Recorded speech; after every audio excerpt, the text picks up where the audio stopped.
Hello, Internet, and welcome to the Rough Drafts Competes Journey of Wrestling League. It is the 11th month of weeklies. We have just finished up our 10th pay per view here. It is time for all of us with just 2 months left in the year, right? It's two sets of weeklies, two pay per views before we end season one, quote unquote. And I am very excited to have with me the man currently in the lead of our competition standings, Xander, head of Glory of Legends Wrestling. How you doing, buddy? I'm doing fantastic. Also, I just want to reiterate, I'm the manager for Glory of Legends. Okay, Johnny is the one. Mr. Hangtime, all right, is the one that runs this promotion. The Emperor is in charge, and while he's Emperor, he runs the show. So I'm just here to make some good matches happen when it's allowed. I mean, that's very fair, and I appreciate your humility. However, I would appreciate it a little bit more if you weren't in the lead. But Mm, because you mm, won more awards than me, including Best Company, despite the fact that I have a little bit more of a reputation and fan count than you, which mm, I think is cool and good, and definitely am not incredibly bitter about because it would have made us mm, tied. Um, mm, you are ahead by a point right now with these two mm. sets of weeklies and two pay per views left to go. Um, you have 9 points. I have eight. Eduardo 5.75, and Walter, thanks to the awards, has a half a point. He is on the He's board. he's back to half a point He's after you very rudely stripped him of his only prior half point. Look, I don't like the narrative that you built around this. I just want to be very clear here. This was not the goal. It did happen, and I do have to accept responsibility. But uh, it's okay because he's got quite the card ahead of us tonight. I think he's got a couple championship matches that are going to be very fun. He's got a big follow up on what happened at End Times, the last silver pay per view that we just wrapped up. If you missed the stream, be sure to check it out. It's on our YouTube channel. It's an all in the same Journey of Wrestling playlist, which is all in order to make it nice and easy for y'all. Um, and I think that a couple segments that should be a real fun time. So shall we get on into it? Let's get on into it. Okay, tonight SWA Prime Time. Stanford Wrestling Alliance opens up with a four-way women's match between Mei Fukushima, Aiko Haruka, Consequencia, and Amanda Ace. And look, with Trixie Albright suspended because of her behavior at insert hometown here at End Times, we need a new number one contender for the uh, women's lightweight belt, I believe. Whatever belt the Maester Gomez is holding at the moment. Maester Gomez needs a new contender. Whatever that belt is. Sorry, I didn't. That I, that one. I added a lot of things to my notes, but for whatever reason, that one didn't make it there. Regardless, Maester Gomez needs a new number one contender to Unlucky. challenge. And Walter could think of no one better than the two women who fought in the trios match alongside Trixie Albright against Maester Gomez, which would be Aiko Haruka and Mei Fukushima, who now have kind of a friendly feud against each other as they're trying to prove themselves and set themselves apart despite pretty rough records on both sides. At the same time, Walter also wanted to give Amanda Ace an opportunity. You know, she's at that 79 overness. She needs to be able to prove herself. She wants to convince her manager, Layla Hertz, and the fans out there that she is indeed championship material despite that 2-2 stat line. And so all three of them got in this match, and Consequencia went up to Walter and said, "Look, I want to be in this match too. I deserve to be. I've put in the work. I'm a strong wrestler at this part of the card. Put me in there." And we could argue, does that mean that she's just here to help Maester Gomez? We know that they're in a tag team telenovela together, so they're clearly friends and they have a sort of bond. Or does Consequencia want to maybe earn a shot for herself? More than putting the others down, this is a real chance to lift herself up. And if that means wrestling against her best friend in this promotion, so be it. Her motives will remain unclear for now, but we do know there are four talented women in this match. Who do you think is getting the win? Man, this is tough. A lot of talent here. Some people that could really, really use wins. Aiko obviously standing out with that 0-10 record. Um, and she's a 4-3. Uh, I don't think Walter. Oh man, Amanda Ace is so close to going over though. Mhm. It's really a battle of, do I think Walter is giving Aiko a win and maybe looking to kind of push her up a little bit, or is it give Amanda Ace, give yourself the opportunity to have the better wrestler? Um, Walter's been playing the game more, but it's still very much a narrative focused, narrative driven Mhm. thing here. So I'm honestly torn, especially because Amanda Ace is a face, right? Like Mhm. if Amanda Ace was a heel, I would say hands down, it's going to Amanda Ace because she gets over and the heel wins. All right, I'm coin flipping, and I'm gonna be wrong either way because it's gonna end up being Consequencia, but I'm gonna go with Amanda Ace. You're going with Amanda Ace. Yep, You're afraid it might be Consequencia. yep. It is Aiko Haruka. Okay, okay, okay. Good stuff. And that's a 4.25-star match. Work to the strengths here. It got a holy shit moment as Aiko Haruka hit Mei Fukushima with her finisher off the top rope. You love to see a holy shit moment to start off the night. Always nice to have. Aiko gets an overness, not that she really needed it. Everyone else loses just a little bit of morale. Understandable, right? They were all looking for that opportunity to challenge Maester Gomez. But now you have, at this moment, Maestra versus Aiko. Yeah. Will be really interesting to see if there are some other qualification matches or if Maester tries to mess with Aiko in some way. But I'll just say that Aiko winning is so surprising that I think I need to take a moment to collect myself. So just give me 1 second to collect myself, okay? Because it's just so surprising. okay.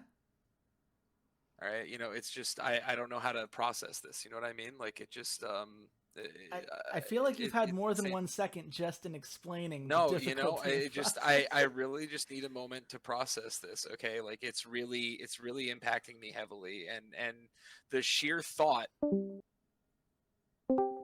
hey, I'm back. So yeah, I just the sheer thought of her winning just really, it blew my mind. I had to just leave for a moment and come back, and here I am. Well, welcome back, buddy. I'm glad that you were able to recover because we've still got a lot of show ahead of us, including this recap package for Ethan Wilde versus Daniel Stevenson. Recap package is not very reliable right now, but the match was certainly worth giving some more attention to, right? Ethan Wilde versus Chase was the idea, but Daniel Stevenson, after winning the brass ring from Colton Scribner in that battle royale earlier in the night at end times, decides to cash in at the start of the match. I'm not sure what his angle was there. It feels like a tactical blunder. Perhaps it's outsized ego, right? He doesn't want to win just because Ethan Wilde is tired, wants to do it the right way, quote unquote. But obviously, giving Ethan Wilde that opportunity was an absolute mistake. Ethan Wilde did retain and maintain his status as the men's champion. And Daniel Stevenson, of course, left reeling. Nothing he seems to do, no matter how badly he wants it, seems to be getting him over the finish line. And with a guy like Ethan Wilde, who's been so dominant, it feels like it would have made a lot more sense to wait and see what happened, cash in, and make a more tactical play. I mean, how did you feel about how all that went down? Because it was one heck of a Yeah, moment. yeah, no, it's a pretty wild moment, for lack of a better pun, but also, Mis- Mr. Fox, check PayPal because you're doing good work out here. Oh my goodness. Yeah, I mean, look, he gave it a boost. It was just the efficiency. Imagine if he hadn't been there. But it's a real shame. And you know who really got hit the hardest by it? Chase. And we cut to Susie backstage. Susie, of course, being the Stanford Wrestling Alliance's field reporter. I don't know why it says that Chase made fun of the interviewer. That's not what happens here. So just ignore that text.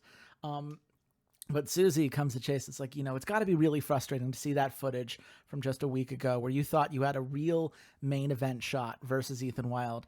And Daniel Stevenson inserted himself into that match at the last moment.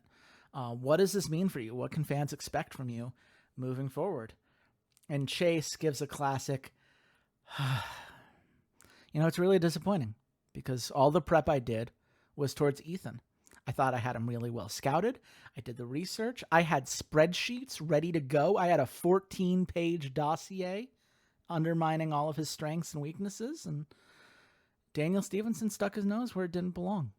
And I get it, right? They have their problems. I don't know if they're friends, enemies, frenemies, whatever, right? But I would have at least appreciated if Daniel had waited to see what happened first. Because if I lost and he cashed in, all power to him, right? Ethan deserves that and deserves to go down. But I deserved a shot at the title. I deserved the match that I earned, the 1v1 match that I was promised. And debatable. I'm just going to have to go to the boss and ask for one more shot to win this championship because I really think that I could do it. And if Daniel didn't cash in, you'd be looking at the new men's champion of the SWA. And that's the interview here. You don't seem to agree. Nope. Chase is garbage. How dare you? Chase is a man of the people. Chase is beloved within the SWA. No relation to me, obviously. Much less beloved in the SWA, I think, historically. But I mean, look, maybe this is me being the face guy. I can't help but agree. I understand his frustration. It hurts. It hurts to see an opportunity taken away from you. Whether skill issue. You've really gone in a very different direction than I thought you would when we plotted this out. And I'll have to live with that. But in either case, it's a 3 3/4 star. Backstage interviews are not that strong until they level up. They only start with a 1 star, so those segments. That's fair. No, listen, I like the card as a card though. So far it's score aside, it is I can see what Walter's got going on here, and I dig it. Even though of course Chase skill issue, get good, GG no re, so on and so forth. Well, we have to move on from the slander that you're throwing out at me. You're not even in the slander competitor segment. I was literally at the 6 slander competitor segment, part 9. We have a different match in front of us, though. It is a match between Pocket Rocket and the Profits. And, Pocket Rocket, they still see themselves as very talented underdogs who deserve a real shot at the titles. It's like, look, we're 6-5, right? Why have we not gotten the title match we deserve? Why is it going to these new tags who don't have experience, who haven't proven themselves the way that we have? It's bullshit. And we want to prove it tonight, Walter. Give us a match. We don't care who you throw at us. Give us a match. And Walter's like going down the card, and it's right after a pay-per-view, right? So a lot of people aren't here this week. They're injured, they're recovering, they're getting ready for the rest of the weeklies. And Profits make their way through the door. And the Profits, they have plenty to fight for, right? They're currently 0-7. They would love a win here, right? We are already seeing I believe Inline Cruz very much pushing to be fully over. Would be a huge win for them to have an over wrestler within this tag, and a push for the Profits. A win here would do wonders for their reputation. But Pocket Rocket, they're fighting with something to prove, and they're not going to go down without a fight. So the question is, who do you think is getting the nod? Very simple, very straightforward. All right. The Profits are getting the nod because Pocket Rocket, they're how to put this? They're about to have some failure to launch. You know what I mean? It's an interesting theory. Entirely incorrect. Pocket Rocket are winning this match. And it's a 5-star match, the best match of the night, a hot match, which I'm sure Walter will love to see. Guru Sanji now starting to get over with the fans. So clearly a good moment for the Profits, even if they don't get the win here tonight. But yeah, no, Pocket Rocket are the real deal. There's a reason they're 7-5, and there's a reason the Profits are now 0-8, Yeah, because Walter hates them, okay? He's not a face guy. I don't know why you looked at Pocket Rocket, the heel in this, and said, oh yeah, he's definitely going to love the Profits. I mean, I mean, every now and then the faces should win. No, just never. Sometimes. They. Do you have better faces? Interesting. Better faces. Interesting. Got it. That's why he's totally going to give Chase a fair title shot one day for sure. Yes. Chase is going to get a fair title shot. You're right. You know what? Never mind. I agree with Walter. Good call. How dare you? I'm on board. Oh man, I love these. If Pocket Rocket winning means that Chase gets screwed over, you know what? I'm all about it. Let's go. If it's the same logic, let's have it. I really love these late night weeklies. You know, they bring out a special energy in our cast that I think the fans have got to love, and they've got to love this match: Theodore Vincent Heritage title, Cobra Gaston versus Kyle Lucha, and Cobra is furious about losing the winner's own contract match versus Prodigious, and he's like, Walter, I need to beat somebody up. I need to take this aggression out on somebody because I hate to lose, and I am gonna show whoever it is that you throw in my way that I have everything it takes to be the greatest wrestler in this company. And Walter goes, you don't mind who I throw at you? And Cobra's like, I'd beat up your mom if you threw it in front of me. Walter's like, no need for that. You don't need to beat up my mom. I've got a wrestler for you. His name's Kyle Lucha. You fought him before, right? You've got a long-standing feud. He wants this title real bad. He's challenged you repeatedly for it. You should have no problem taking him down again, right? He said, absolutely. So Cobra Gaston's here. He's ready to defend his title. He's ready to take out some aggression and frustration out on Kyle Lucha. And look, Kyle Lucha's a great wrestler. He's 2-9, so that record isn't ideal, but he's 4-4 stat-wise. Very much on his way. You know, he's more than halfway towards that face of the company threshold, and has put in a lot of good work. So is this the moment that we see the rare title transfer on a weekly? Does Kyle Lucha have what it takes to upset Cobra Gaston? He sure doesn't. Cobra Gaston. Yeah, of course Cobra Gaston wins this match. This one was easy. Yeah, this was a no-brainer. I mean, he literally got to throw in a joke about beating up Walter's mom. So what more do you want from a heel like him? 4.5-star match. Love to see it. No holy shit moment, but a nice boost for the Theodore Vincent title. And a very solid defense for Cobra Gaston in this match, and he and Livia, I'm sure, make out in celebration afterwards.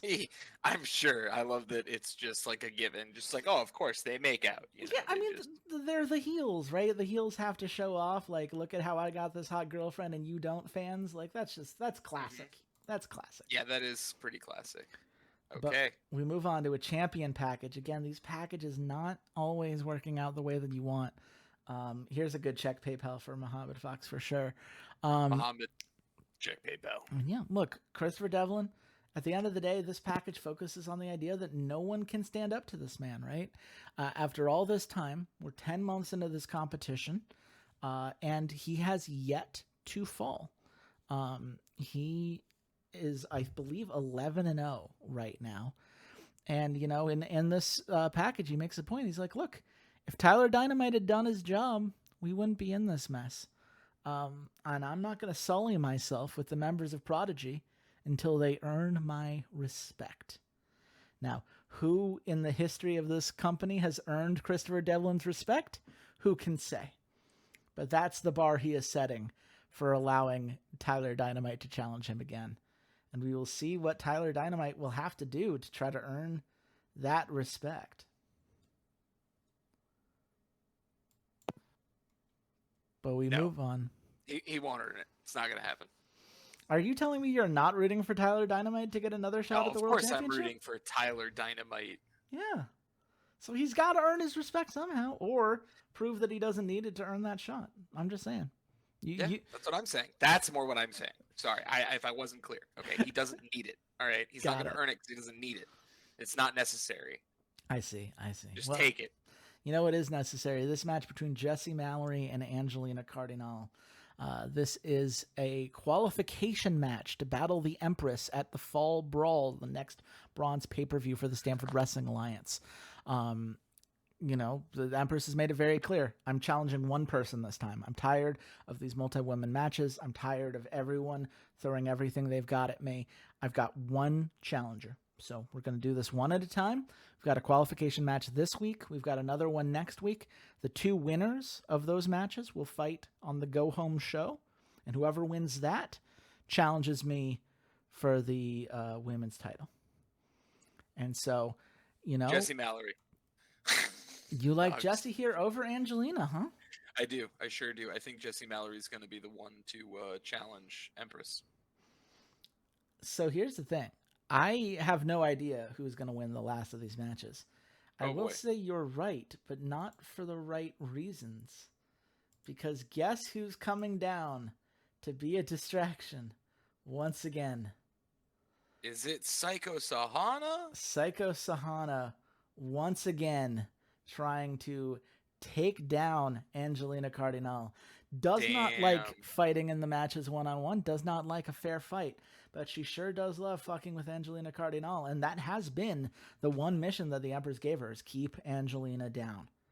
So that's what she does. She does just enough to distract her, to let Jessie Mallory get the win, and Jessie Mallory will move on, and Angelina Cardinal furious that Psycho Sahana, this woman who is in no way her equal, has not stood up to her in the ring in any meaningful capacity, once again getting in the way of her title aspirations.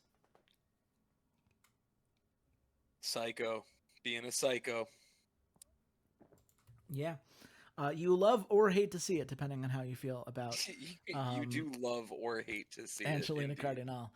I will say the next qualification match next week will be Raven versus Brooklyn Cambriel. So I have a feeling I know who you'll be rooting for in that one. But yep, clearly Raven. And I'm just pointing this out for Walter when he watches his VOD later.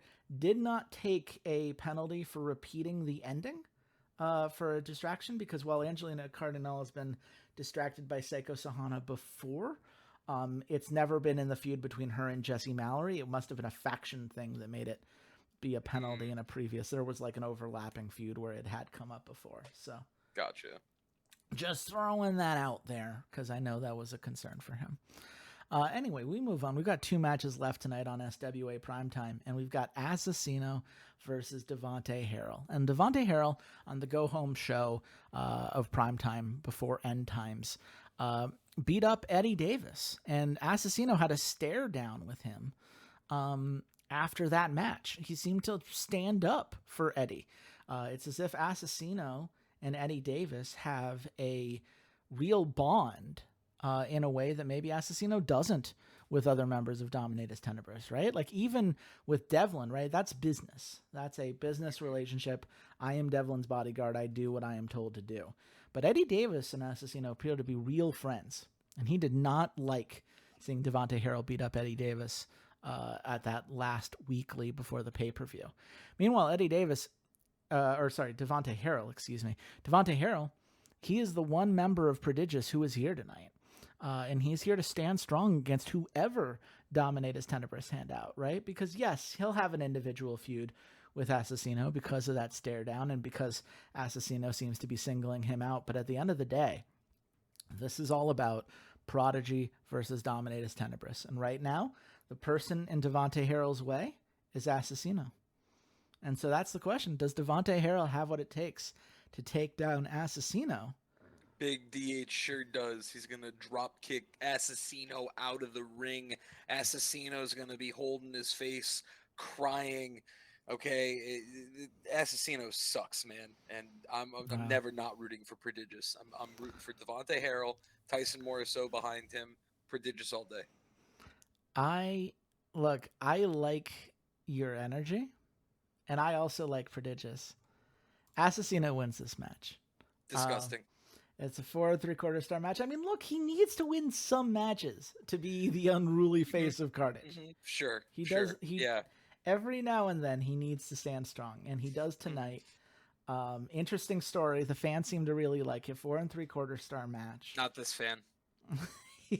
Yes, I think you've made that point pretty clear, all things considered. Let me just make sure it's really clear. Walter, you suck. I'm just kidding. No, wow. great. Well, I look forward to your slander competitor segment on Walter next week, where you say that he doesn't give Prodigious enough love. Yep. That'll be fun. But for now, we move on. And it is a trio biker bar brawl match, excuse me. These two trios have met in a biker bar, and because the Neon Lads are the current championship holders, the belt is on the line. And the Kingdom want their title back after the loss at End Times. You know, the way they see it, right? They're the ones who made the trio belts matter, made it feel like there was a real trio together, three guys who knew how to work together. And the only reason we lost is because Xander talked some shit. Because Xander made it seem like the right call was to give it to Neon Lads, and fuck that. Why does Xander get to decide who the title holder is? That's some bullshit.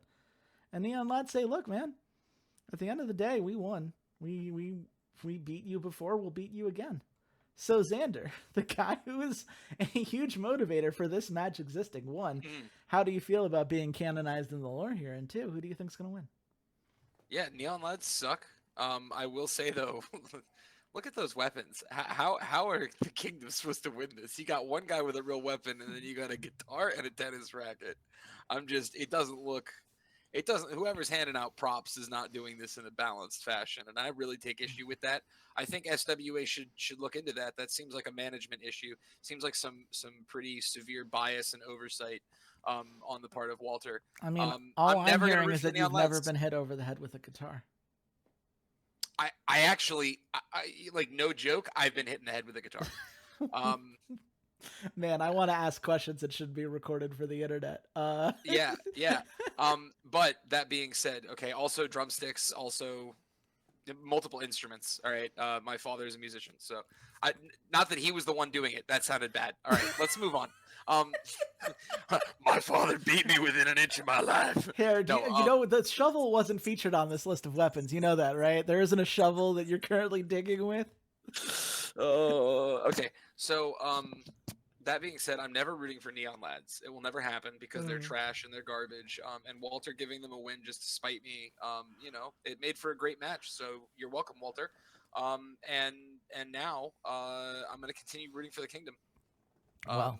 Because Neon Lads are I mean, look at them. All right, they belong hanging over a bar. Okay, you know, like that's they don't belong in the ring. All right, they're bright, they're shiny, and they should be out there. You know, come on in. That's all they're good for. Well, okay. As someone who loves what Neon Wings have done, Ace Carter, Advanced Eagles, two acrobatic delights whenever they hit the ring, tag team specialists, gifted acrobats, both of them. Combined with the risk-taking Connor Crean, I think they're one of the most fun trios of all the companies. And so I'm happy that they're getting the win tonight, and Walter's continuing to spite you. They would sure fit in a biker, you know. Somehow that gave it 8% overness boost for the Kingdom, 10% morale change. So good for them. It's the end of the Reign feud hot because it was a hot match in general. And we got our second holy shit moment. Ace Carter refusing to give up as he crawled around for 2 minutes in Bryson's finisher.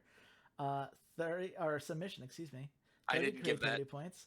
That Silver belt now for the trios. The prestige has increased. And the brawl match rating boost has increased. So great job across the board, Walter. You chose wisely. I think you should make all your decisions spiting Xander at this point. If he's not going to give you praise for the ones that go the way he wants, then you should keep spiting him because that seems to work out pretty well. Oh, man. So we see the overall card, 4.5 stars. A very respectable opening performance here. Yeah. We have seen a 4.5 star average absolutely get you into the picture. As those of you who have been watching for a while know well, weeklies, you can tie. And everyone who ties gets a half point, right? You don't have to be, there's no hype tiebreaker the way there are with pay-per-views. So those couple matches at the end really paid off for him, and I think it's a card that he can be very happy with. But you know who else is very happy with their card, Xander?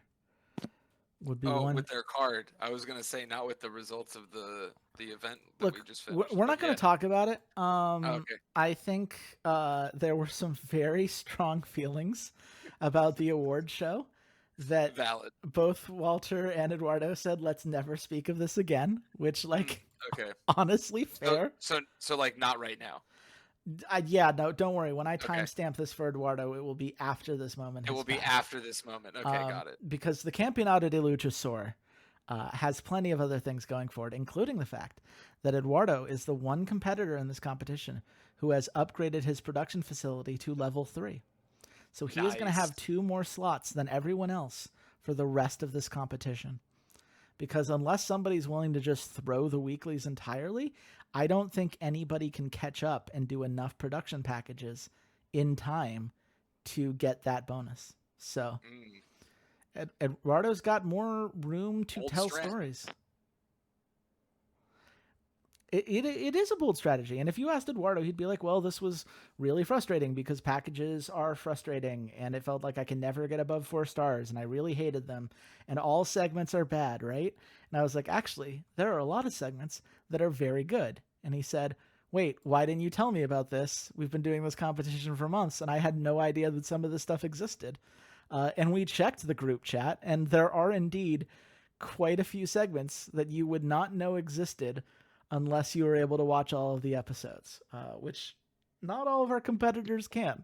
So this card is going to look a lot more like the kind of cards you and I have had a lot of success with, because he now knows that these things exist and thinks they sound pretty cool. So, right on. Let's see how that works out for him. We start tonight's episode of Destination for the Campeonato de Luchasaur with Omerta versus Poker of Pain. Now, this feud started on a June episode of Destination when Omerta beat Poker of Pain in a tables match. For a while, they didn't have another tag match. They were just kind of in Battle Royales and Make Your Choice and Resistance, both of which Liam Draco won because he is the king of Battle Royales, of course. But Poker of Pain reclaimed the upper hand and ended up beating Omerta in a street fight in August and a tables match in September. Neither of these tags were invited to the Guardianes del Bucaro Masculino Championship match at Spirit Fury. It was a 4-way tag match, but neither one of them were invited, which was a huge blow to Poker of Pain's ego because they have such a huge popularity, right? They believe that they should always be involved in this kind of title match. And Omerta, you know, these are 2 4-4 wrestlers, right? They're young. They've got some good experience behind them. A couple of them, I think Quincy McKenzie has had a couple nice singles performances. So both of them at this point, they're like, well, clearly we need to do more to prove to Eduardo that we deserve a title shot against the Constellation. So winning this match, winning this feud, which this is not a blow-off match, but still, winning this, every win we get is another opportunity to prove ourselves and prove that we deserve to be in this title picture. So given the stakes here, who do you think Eduardo gave the win to between Omerta and Poker of Pain? I think it's going to Omerta. Yep, I'm going with Omerta. Any particular reason? Nope. Just because they've lost more, and like Eduardo's pretty good about trying to at least mostly balance it. Give the face faction a win here in the tag street fight. Yeah, I don't know. That's what I'm going with.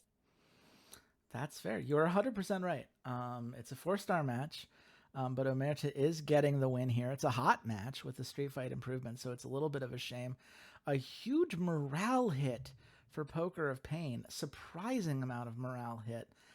I guess they I mean, the popularity difference is substantial, but it's a feud that was already active, and usually we don't see morale changes that big for a feud that's in progress. So, a little surprising, but I mean, Poker of Pain were at 100 morale, so losing 13 doesn't even put them in a danger zone. They'll be all right. They're going to be just fine. But Omerta, it's a big win for them. They're now just 4 points away from being considered main eventers as a tag team. And you know that trickle down for both Sigmund and Quincy individually is going to go a long way. So well done to Omerta for getting a win. But now we move on. And, you know, Daiwick Damerla fought against Ed Thompson at the new Omnissiah Valiant Ascendance tournament. And Ed did beat him in that match. But Daiwick Damerla, you know, he they both ended up leaving relatively early in that tournament.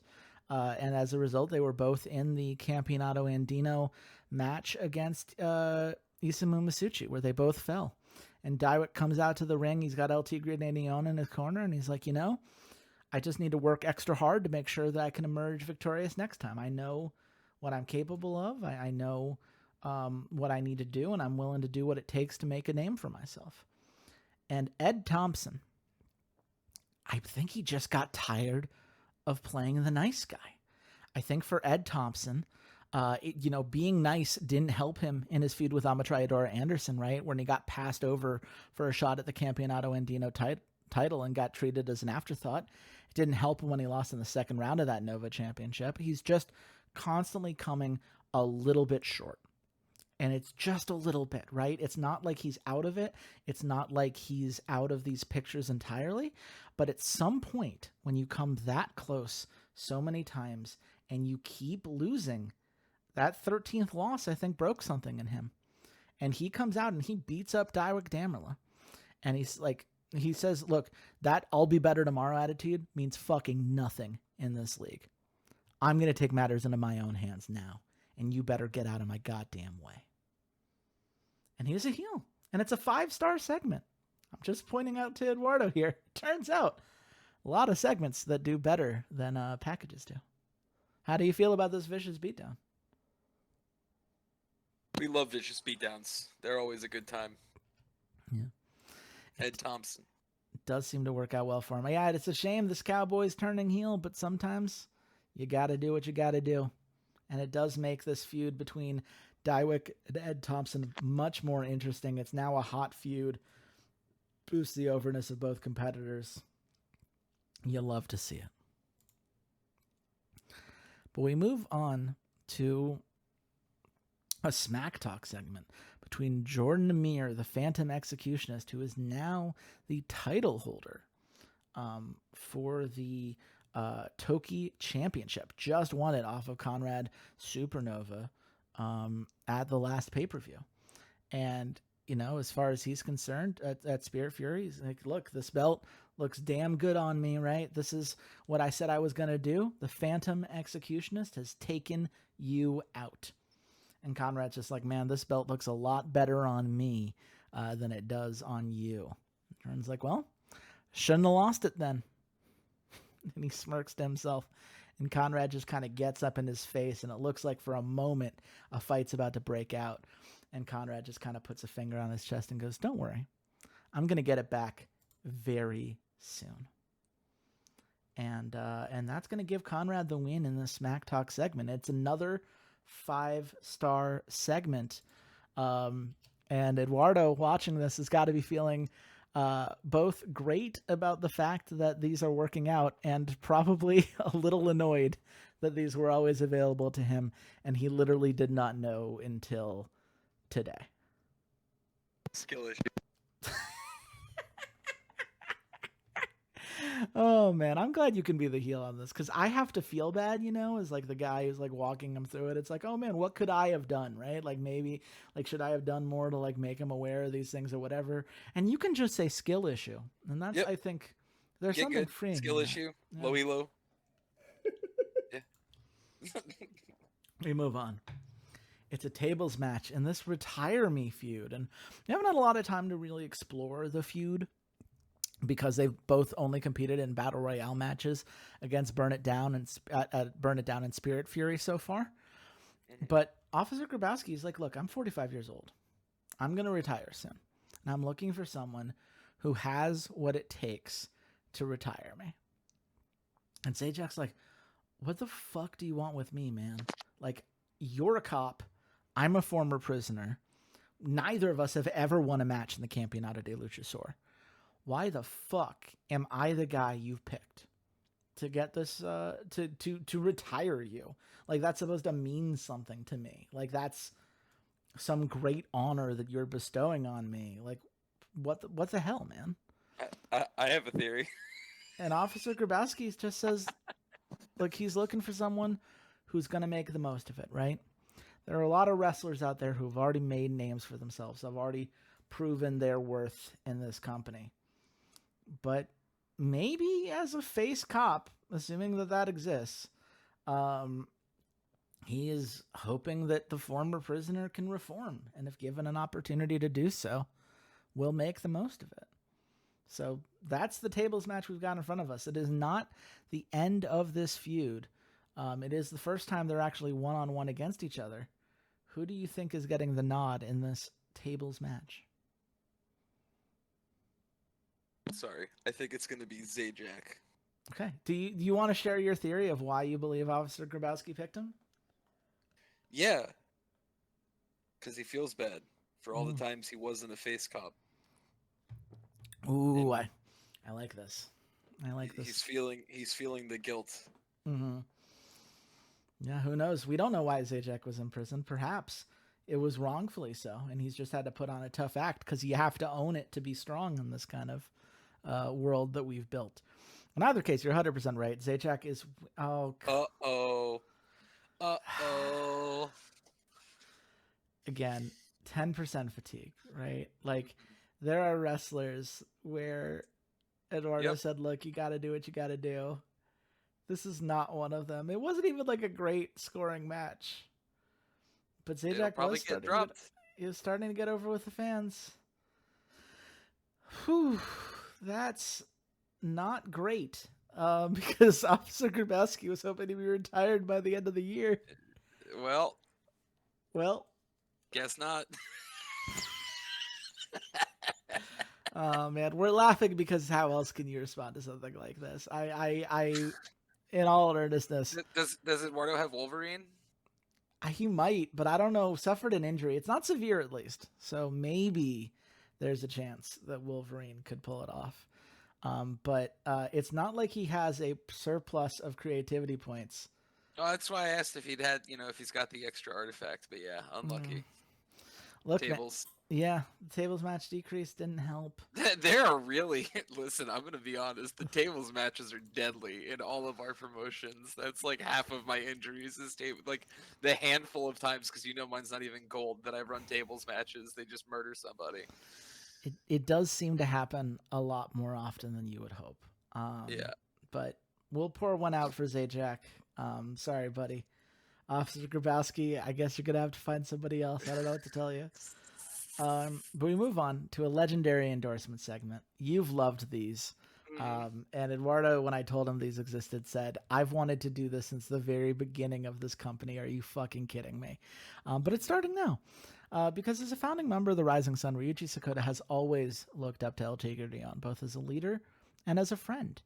And tonight, El Tigre comes out to the ring and says that Ryuji Sakota has truly mastered the art of the crab and is destined for great things, both as an individual and as a faction.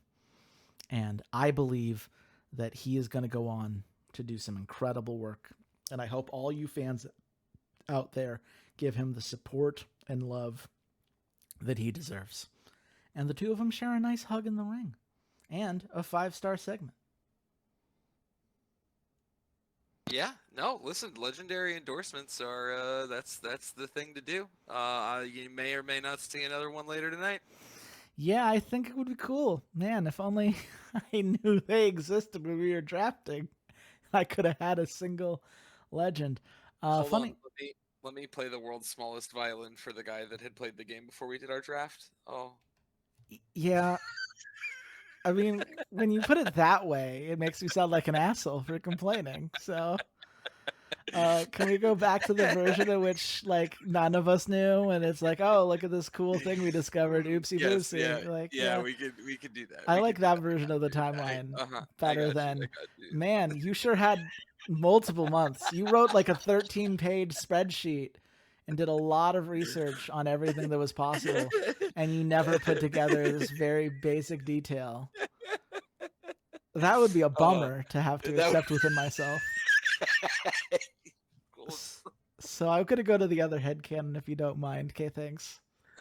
Okay, that's fair. Thank you. Anyway, Lionel Looney and XT Gun come out to the ring.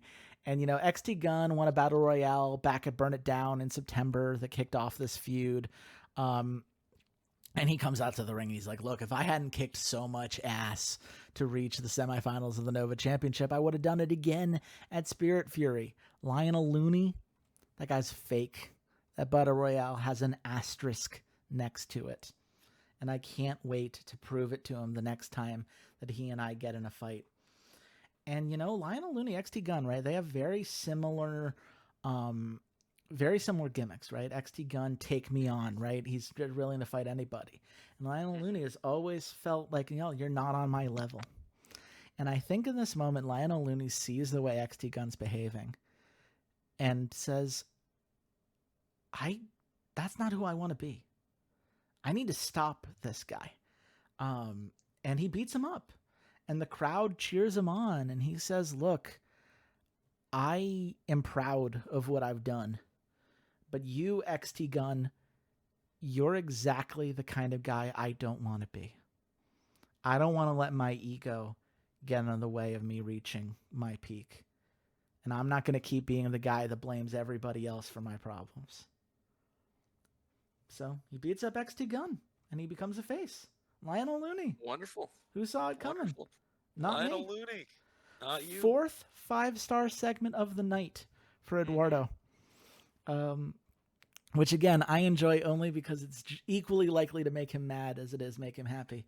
But man, oh man, does it certainly help with these 11-match cards, because he's going to be able to drop multiple things and leave him with a lot of 5-star segments, which, look, does he have enough points to win this whole competition? He needs to basically win out, even not tying with you on weeklies moving forward. But cards like this, it's not out of play. It's not out of play. But we move on. James Parker versus Eagle in a street fight match. And this is a blow-off match. Eagle was a former Nova champion, right? He was the first one to win it when the belt was created on a May weekly show, a move that you famously despised. I believe you hate Eagle as much or more than any other wrestler in any company in this competition. Is that a fair statement? I'm trying to think if there's anyone that takes the cake more than Eagle. I don't think so. I'm pretty sure that guy's garbage. He's hot garbage. He's... You've always hated the hardcore animal of the Campeonato de Luchasaur. And look, James Parker's had a problem. Notoriously hardcore, 1-12. Look, you could be hardcore and lose. Have you seen Gavin Smith in my promotion? The guy's a fucking monster. That's fair. But look, James Parker, the fearless superhero, has always tried to stand up to him, right? He was one of the people who lost that match in that first weekly show, but they both ended up losing as Kyle Cage took the belt. And since then, James Parker won a street fight and a pole match versus Eagle back in June on different episodes of Destination. They've wrestled each other in Battle Royale since, perhaps accidentally putting the feud over the threshold before tonight. But they're as tired of fighting as the fans are, and so they're ending it tonight. So, who's winning this blow-off match between James Parker and Eagle? James Parker, I hope. Man, it'd be really funny if you picked Eagle just to spite you, huh? It would be. It really would be. It would be very funny. But unlike Walter, he does not do things out of spite. James Parker's winning this one. Fantastic. Happy to hear it. This is the fear. Because it went stale. -13 and -17 overness. Oof. Eagle is no longer over. He's a 2-2. Oh, no. He's dropped back down to a 2-2. Okay, no, you know what? Actually, oh, yes. Oh, yes. Phenomenal match, Eduardo. Well done. I'm a big fan of this match. This is a fantastic match. Yeah. Eagle, get out of here. Yeah, it was one of those. He knew that there was going to be a penalty of some kind because the feud went above. I don't think he was expecting an overness loss this high in double digits. I'll be honest.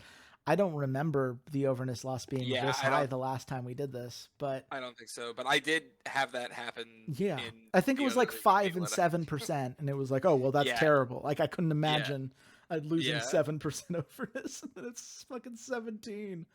That's a bit of overness. That's a tiny bit of overness, just a smidge. And the main event push doesn't even really matter because they're both main eventers. So it was a plus 19 for James, which is not worth 13 overness and losing Eagle here. It's 4 3/4 stars, so it's a good match. The fans do like the match. I'm okay with losing Eagle, but the rest of it for sure. A tragedy. I mean, look, you never want any wrestler to not be over with the crowd, right? Like it just makes... I don't want Eagle to be over with the crowd, so that's not a correct statement. I, Xander, do not want Eagle, the wrestler, to be over with the crowd in any promotion. Yeah, but okay, at the very least, you've got to be bummed for James Parker, who loses 13. I am overness. No. That much I am bummed for. I wanted James Parker to win. He got the win. He gets a holy shit moment, but unfortunately, minus 13, minus whatever he got there. Thank goodness he was at 100, so he's at least okay. But yeah, Eduardo, sorry, man. This is the thing I was afraid of, but I didn't realize it would be that bad. Holy shit. We move on. XT Gun, he is pissed about being beaten up earlier tonight. And so he's like, you know what? Fuck Lionel Ludi.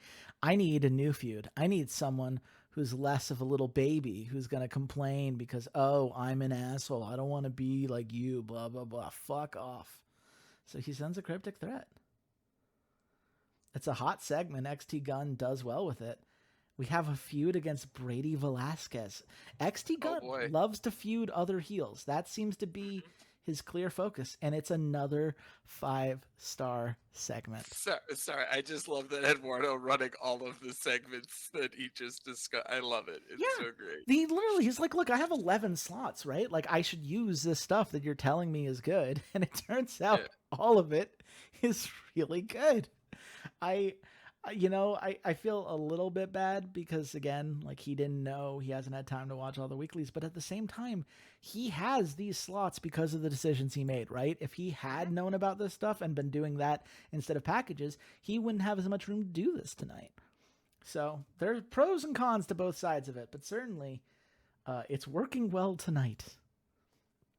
But we move on to a blow-off match between the Constellation and Here and Now. Constellation Here Now fought 5 times since April. It's been a back and forth feud between the two of them, right? It has culminated with Constellation winning a tables, ladders, and chairs match to win the Guardianes del Pucaro Masculino Championship at Spirit Fury. The kind of thing that they didn't think was possible, right? Like, they spent so much time after losing that initial feud to the Hiroshima Hotties, just kind of trying to fight their way up, trying to find their place in this company. And now they're champions. And, Tanner Raicho and Clayton Brown, they should be damn proud of what they've been able to pull off here. But they understand, like, okay, if we're going to be champions, right, we need to focus on all of the threats that are coming our way. And Here and Now, look, it's been fun. We've had our fun. We've had some great matches along the way, but there are bigger challenges coming our way. And we need to put this feud to rest so we can focus on what matters. And Here and Now do not like being treated like an afterthought, right? Kenji Ryota and Matthew No do not see themselves as a stepping stone, as something to be cast aside because you've got bigger things going on. So they're hoping those wins they've gotten before, because they have gotten 2 wins, can come together and humble the Constellation and lead to a title change tonight. Do you think they will be successful, or do the Constellation retain? Constellation maintain. Yeah, it'd kind of be a real lame end here if a Constellation lost it immediately after winning the title. It is a 4 1/4 star match. Here and Now lose a little bit of overness, but nothing they couldn't handle. A nice popularity boost to Constellation. A 4 3/4 star feud blow off, but also Clayton Brown kicking out of Matthew No's finisher.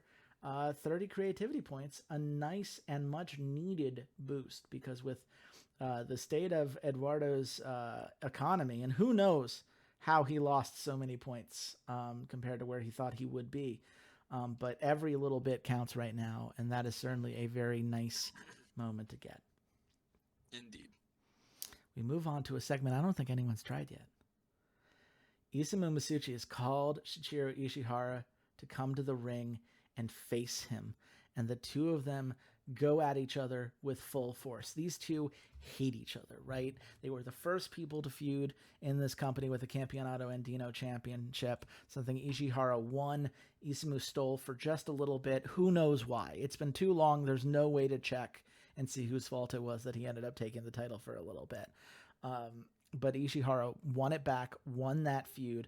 But this time it's been all Masucci. And Masucci comes out to the ring with his belt, is bragging about how easy it's been to beat up Ishihara, and says, if you want to prove me wrong, come at me.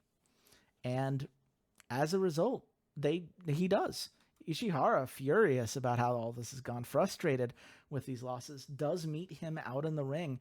And it takes the locker room coming to separate them to break up this brawl. And it is his 6th 5-star segment of the night. It turns I think it's a hot segment, so boosts both of their overness, not that they need it. Yeah, turns out there's some cool segment ideas in here. Yeah. Xander, how about that? It is looking that way. I've noted the epic brawl coming to a Glory of Legends card near you. Yes, we finally get to steal from Eduardo's notes rather than just Walter's, so cool to know. But we end our night with a Campeonato Kuyan Championship. And look, Suki Akiyama versus Amber Manning. Suki won the first feud these two women had, right? 2-1, and won the blow-off match. And it got resurrected right before Spirit Fury. And Suki said, okay, you want a piece of me? I'll wrestle anybody because I'm the one. I'm the champion. I'm not afraid of anybody. And Suki beat her at a street fight, re-kicking off this feud the way that she left the last one. But Amber Manning, as you know, beyond her being a former volleyball player, there's one thing about her that has always been true. She is incredibly persistent. She never gives up. She never, for a moment, lets a loss deter her from continuing to push forward. So she got up again and demanded a ladder match, demanded another chance to prove herself tonight. And Suki's like, you know what? Sure.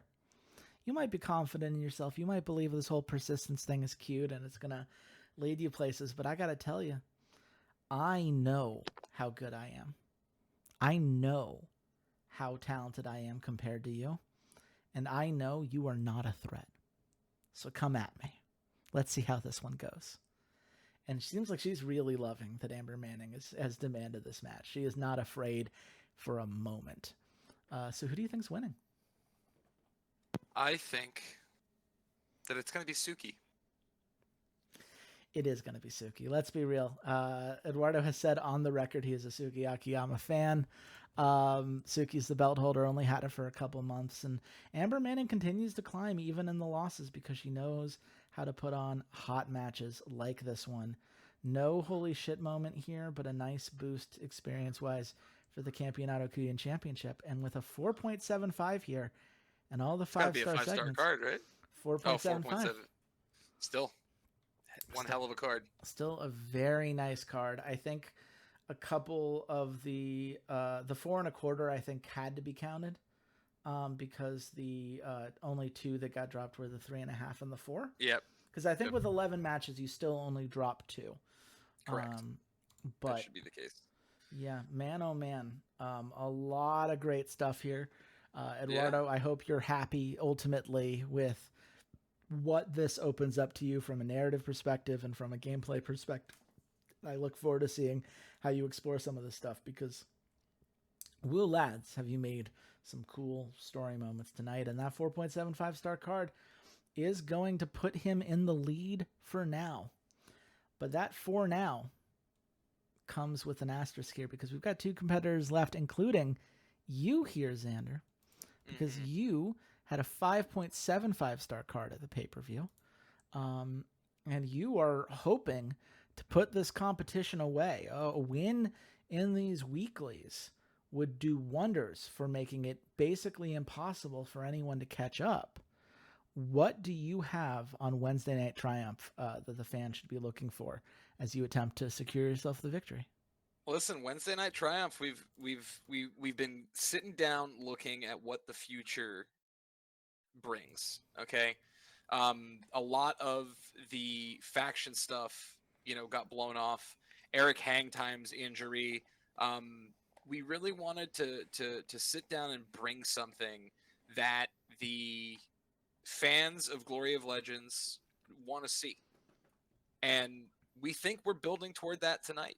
I'll be honest. This set of weeklies is a lot of build for us. We do have an uphill battle. It's gonna be hard to win because we have to have certain matches that need to do certain things. Everything is still hype. Everything is still exciting. But there's only a little bit of min maxing going on. At the end of the day, we're really building because we believe that the gold pay-per-view is where we want to secure that victory. And I know it's 2 months away, or a month, a month and 2 weeks away after this. But everything is building toward that. And if we can do well in the weeklies, maybe score half a point, keep it tight, at the very least, keep you from winning, let Eduardo get a dub. Then fantastic. But yeah, listen. There's a lot of build. There's a lot of stuff coming up. I don't want to give away the game too much, but some matches that are going to have major implications, and we've got some new things to be featured that other promotions have used that we haven't yet. So getting back to the basics of stealing stuff and trying to make it the best it can be.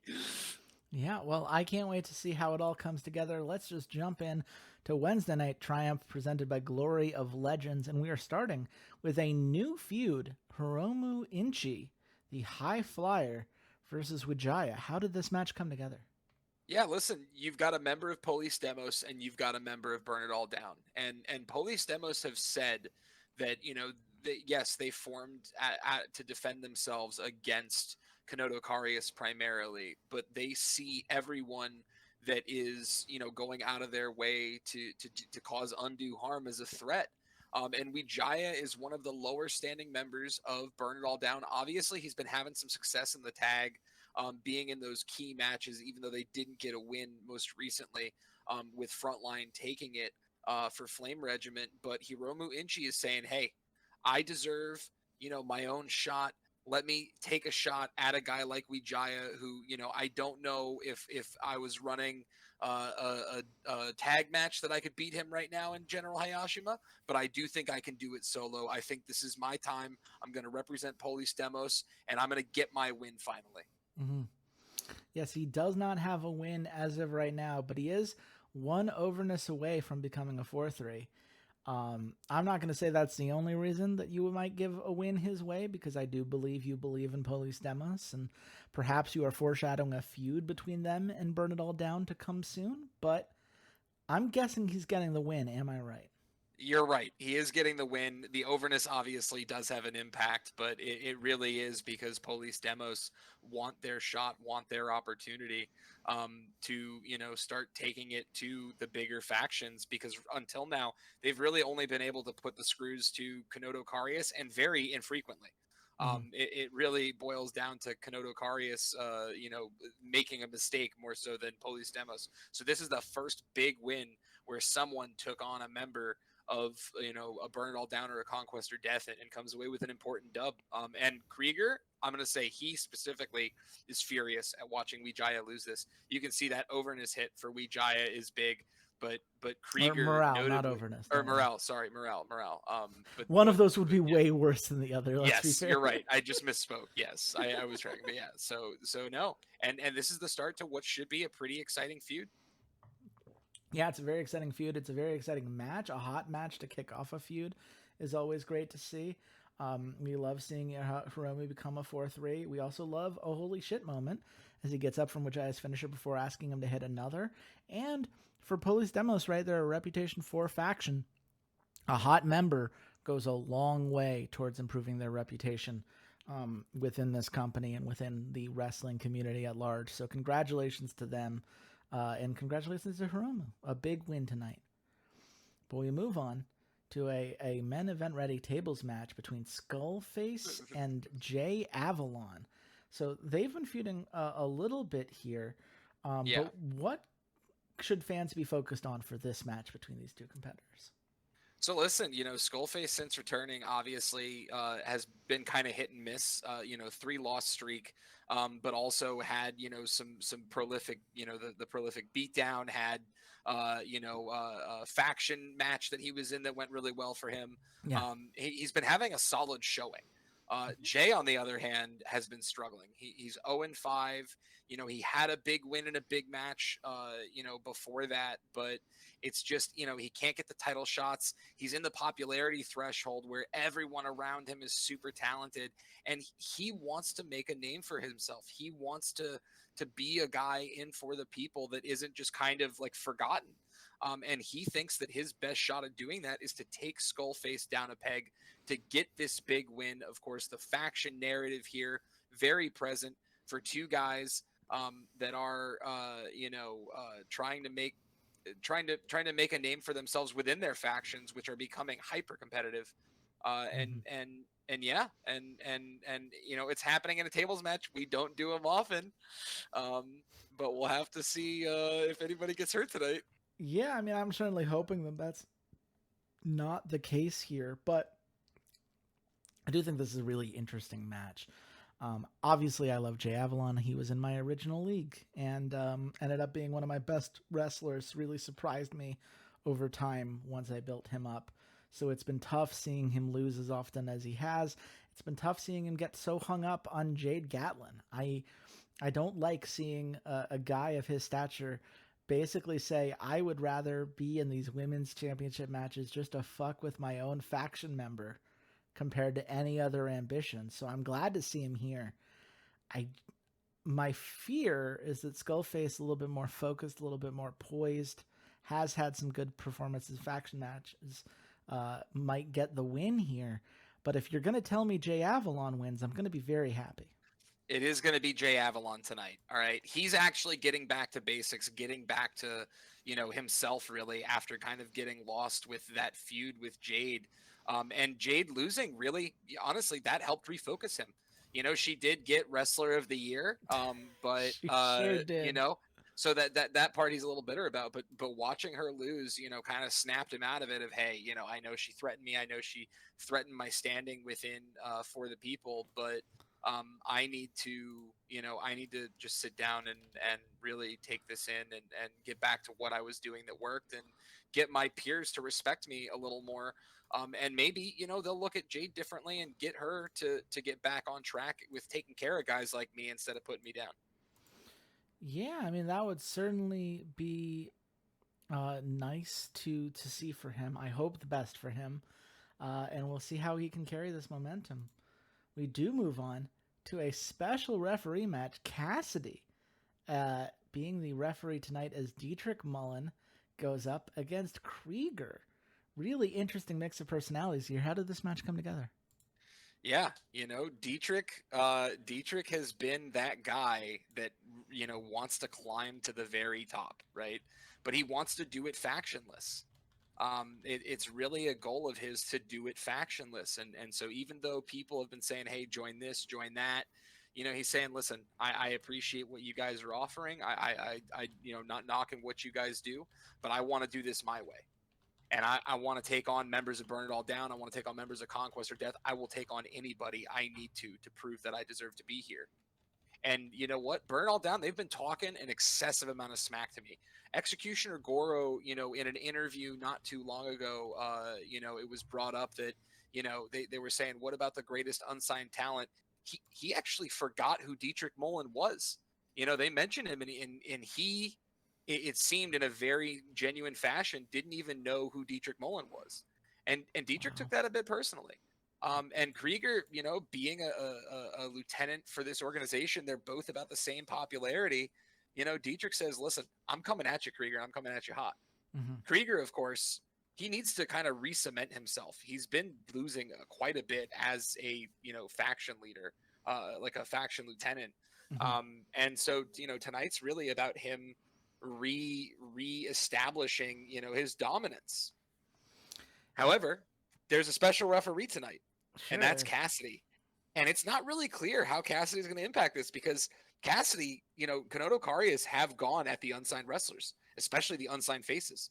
they've gone, they've taken it, they've put him down, beat him down. Mm-hmm. Simultaneously, Kanoto Karius and Burn It All Down not getting along. No. Do not see eye to eye. So this one could really go either way. Yeah, I'll be interested to see which direction Cassidy leans more towards, whether it is beating up on some faces who dare to not have a faction, or beating up on Burn It All Down, who I believe they have an active feud against.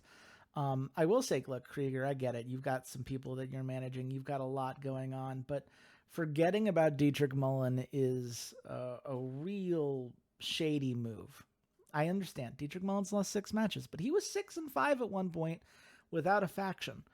I guess the question is whether Dietrich's hit his ceiling. Is this as far as he can go without having a faction to support him in a company that is so geared towards these faction feuds?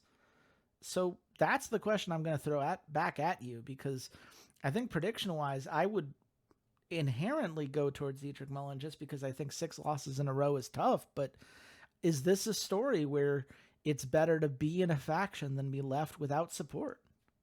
Well, listen, the faction narrative is absolutely present, but not for the reason that you're outlining. More importantly, because Cassidy and Kanoto Karius are feuding with Burn It All Down, and Yeah. he will do whatever it takes to make Krieger lose. So Dietrich, in a very tight match against Krieger, is going to be coming away with the win tonight, finally getting a big one.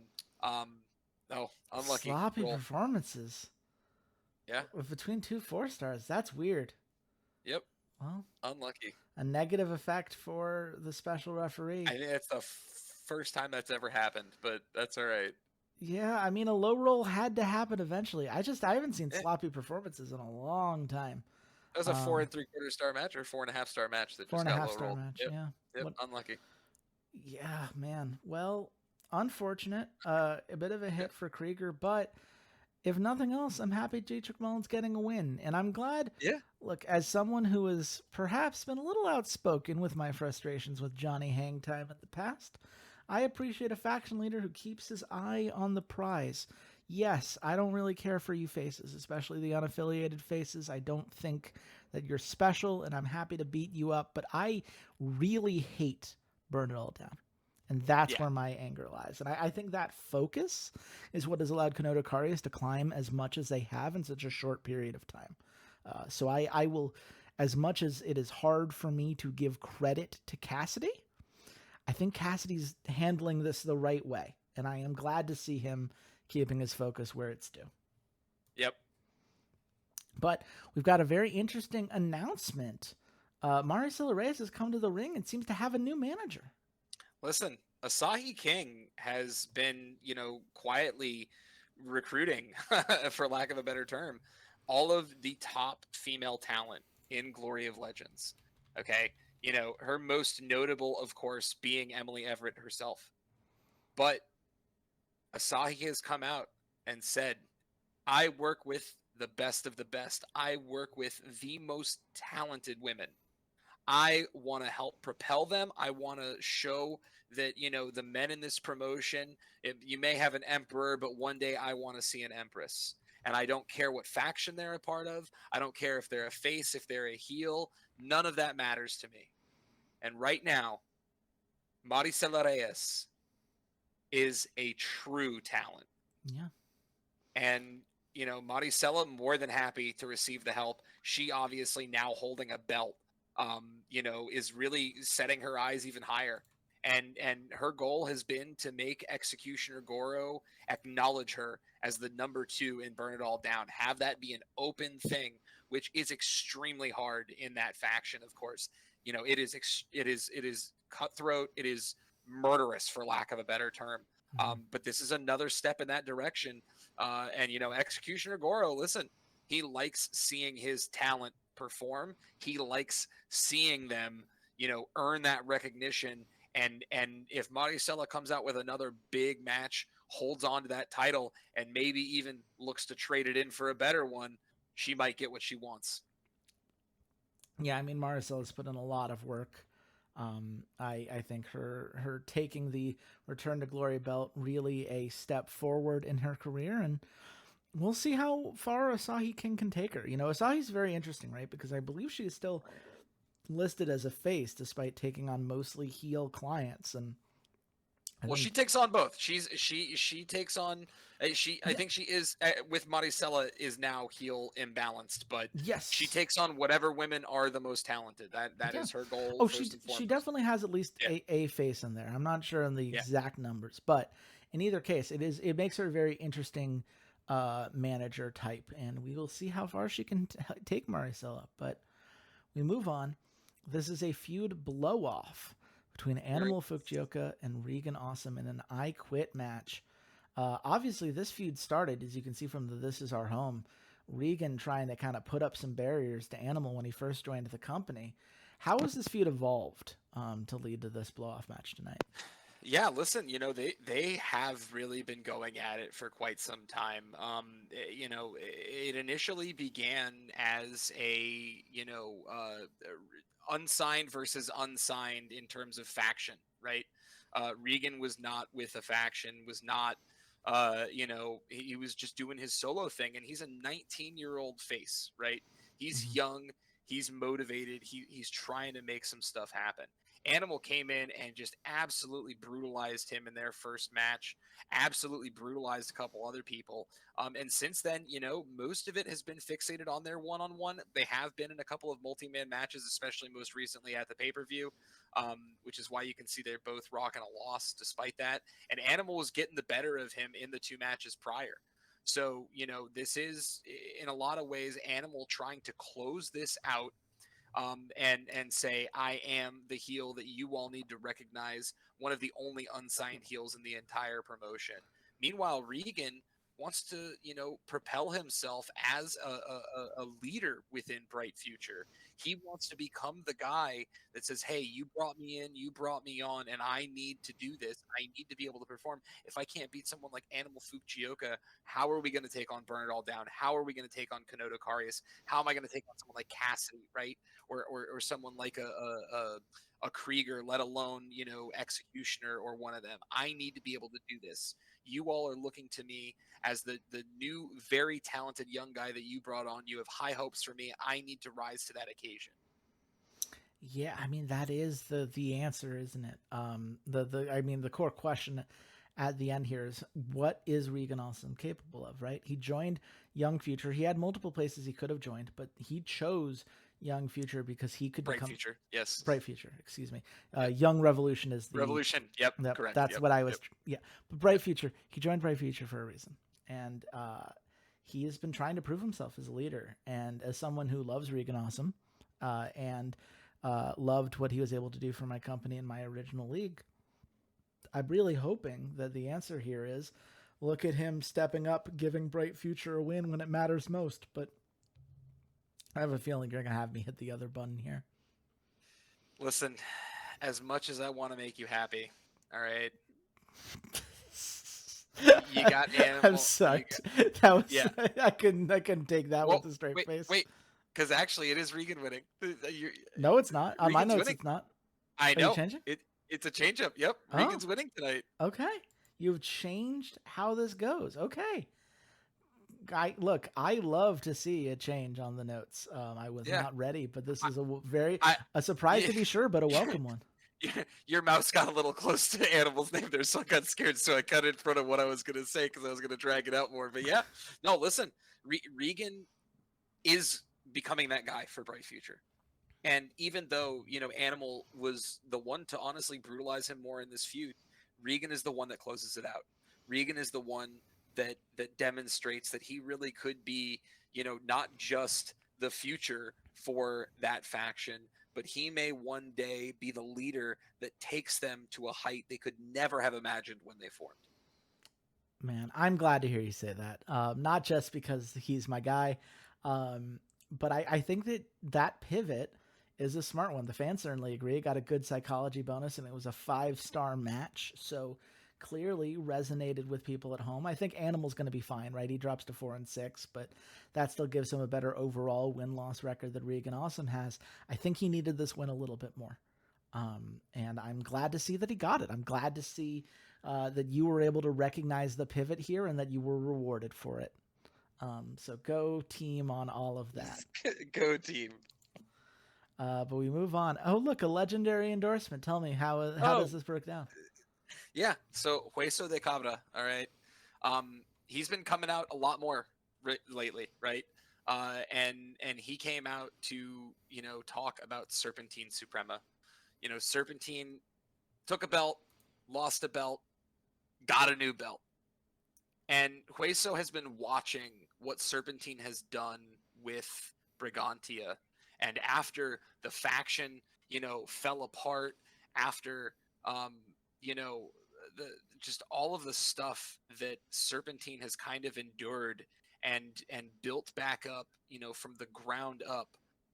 Hueso, very well known, of course, for looking after the faces, specifically the male faces within Glory of Legends, because they really are outnumbered.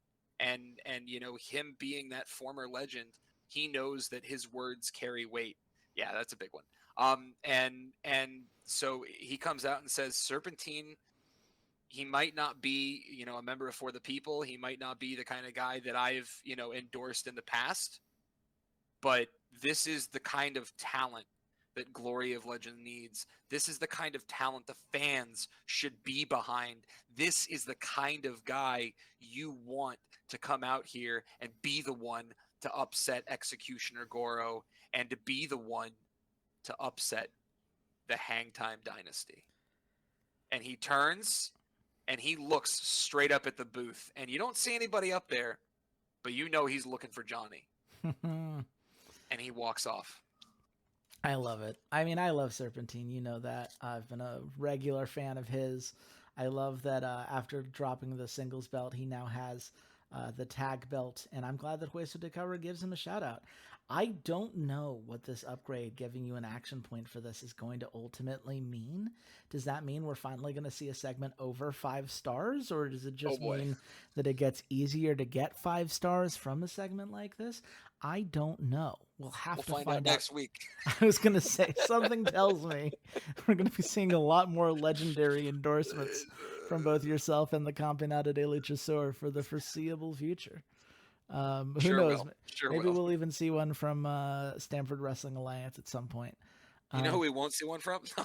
Yeah, nope. When you're right, you're right. We're gonna live in the world in which there was no possible way that I could have known. That just things happen, and we all have to adjust and live our best lives that we can. That's a true fact. But we move on. It's a casket match between Sho Fujino and Gaijo Jade. Casket match on a weekly, not a blow off. A fascinating choice. How'd we get here? Yep. I really just wanted to piss off Walter. And so we've got a casket match on a weekly where it's not a blow off. But no, let's talk about this. Sho and Gaijo have been going at it. They're throwing down. Both of them have been losing though in their other matches. Sho, of course, most recently having that feud blow off with Phil Hangtime, and Sho looking to get back to basics, get back to what matters. And in his mind, the best way of doing that is to get back to this feud with Gaijo Jade. And tonight he's saying, listen, I need to make a statement. I'm a member of Burn It All Down. This For the People garbage needs to get put in his place. And I can't end this feud tonight. It's not going to end. But I want to do something that forces this guy to rethink getting in the ring with me ever again. And so he sat down with Krieger and Executioner notoriously a big fan of the casket matches. He was the one who suggested this. He said, put Gaijo Jade in the casket. Make him beg for every single breath. And make For the People remember why they lost that feud to us, why we are on top of them, and why I will kill any of them that step out of line once I'm emperor. Well, I mean, look, I like Gaijo Jade. The Japanese cyborg has put in some work over time. The mysterious assassin of Sho Fujino, from the narrative that you have just outlined, it feels like this is his match. And it would just so happen to potentially propel him into the face of the company journey, because this is a guy who knows how to look great and make the fans love him even in a loss, and that's the kind of guy you want to reward in a moment like this. So, and you're right, Sho Fujino getting this win tonight doesn't mean he's going to win the feud, but he wins tonight. He wins tonight. Guy Joe Jade will have to find his way out of that casket at some point. No holy shit moment. You haven't had one of those since the very first match. I'll be all right. It is still... Something tells me I'm going to be all right. Oh, interesting. Yeah. I wonder how that all happened. But look, a 4.5-star match, still very solid. Still plenty to be happy with and build from here. Sho Fujino now over 1,000 points. We will see if he can maintain that until the end of the pay-per-view so he can start his face of the company journey. But, Xander, you yourself are coming out to the ring here tonight. Oof. No. Is this incorrect? This is Johnny. Sorry, I just saw that score. That's an oof. I wanted to try it, but that's an oof. 65. Right. You low rolled that efficiency. That should have been 5 stars. Yeah. Okay. But no. Johnny comes out. All right. I was supposed to come out, but Johnny comes out, and he says, "Yeah. You know the drill. We're the best. We're the #1 company. Is anyone surprised? Magically Enhanced Wrestling thought they had it because they got a couple more fans. Probably not real fans, by the way. Probably children. Doesn't count. Okay? They think that they're better after the 7-star tag match we put on just because they had a 6-star card. They think that they're better because there were a couple of months where they did all right for themselves. Some random named Mack Truck thinks he can talk down to me and then at the awards have a performance like that below me? Interesting. Well, I guess Magically Enhanced Wrestling will just have to really take some time to think about our greatness. While the Campeonato de Luchasaur think about our greatness. While Mom and Son's Wrestling Alliance think about our greatness. Or whatever they're called. Stanford, Connecticut's Wrestling Alliance. All of them might be fun to watch here and there. But every Wednesday, you know where you go. You know who you show up to watch. You're here to watch the Emperor run his empire. You are here to watch the greatest faction wrestling brutality that is on television. And you are here to know that Johnny Hangtime is going to entertain you every single week. And he looks at the crowd. And then he looks back. Oh, and one more thing. Queso de Cabra. If you call my name again and the words leave your mouth and it's not respectful, I'll cut out your tongue and I'll send it to your mother. And he walks off. Wow. I have no idea how that only got 3.25 stars. That was quite the speech. I was really looking forward to the part where he had to explain why Conquest or Death wasn't nominated as a top 3 faction, or how Jade Gatlin of For the People beat him when he wasn't even nominated for Best Wrestler. But, I'm sure his points were cool too. Fucking Mack Truck. I'm never getting over that. That's my favorite of your burns. It's never not funny because I too don't respect Shane Mack, so it just came together well. Well, we've got the women's heavyweight title to close out tonight. Yep. The first blood match between Heike Emoto and Kurosario. What is it that leads Heike to defend this title tonight? On this weekly? Yeah, listen, Haika and Kotasaru, they've been going at it. This is another feud that's been boiling for a while. And Haika, having just watched Asahi kind of go out there and speak on behalf of Maricela and take her on, talks to Asahi before this, and just says, hey, listen, I know that there's a lot of other talent.